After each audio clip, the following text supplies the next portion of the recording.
శ్రీరామ నామామృతంలో భాగంగా శ్రీ దాశరథి శతకంలోని 3వ పద్యాన్ని ఈరోజు మనం పఠనం శ్రవణం చేసుకుందాం.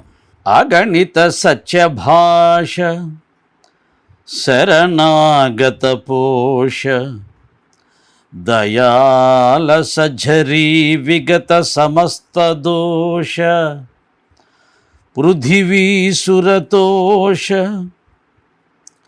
త్రిలోకపూత కృద్గగనధునీ మరంద పదకంజ విశేష మణిప్రభాధగద్ధగిత విభూష భద్రగిరి దాశరథీ కరుణాపయోనిధి. అగణిత సత్యభాష,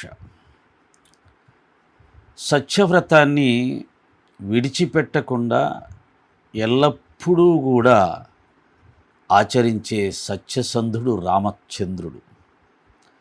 శరణాగత పోష, తప్పు చేసిన వాడైనా సరే, తనను బాధించిన వాడైనా సరే, అవమానించిన వాడైనా సరే, శరణు శరణు రామచంద్ర అంటే అటువంటి వాడిని కూడా తప్పకుండా కాపాడతాడు. ఇది కూడా ఆయన వ్రతాల్లో ఒక వ్రతం అది.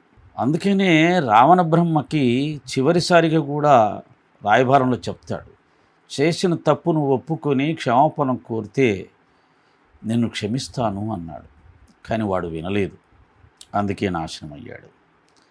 దయాల సఝరీ విగత సమస్త దోష, సమస్తమైనటువంటి దోషాలను తప్పులను క్షమించే దయగలిగినటువంటి రామభద్రుడు.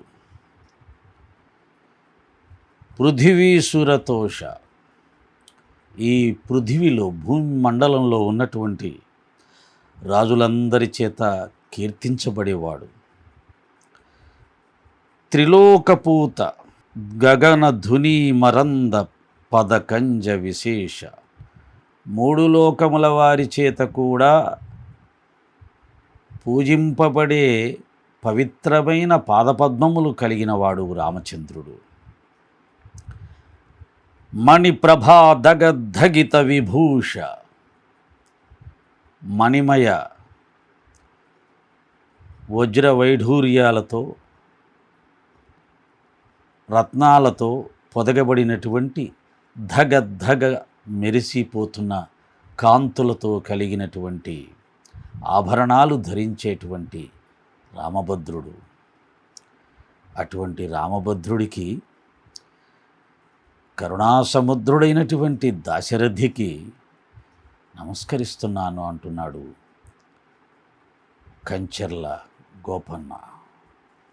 ఓం శ్రీ సాయిరామ్.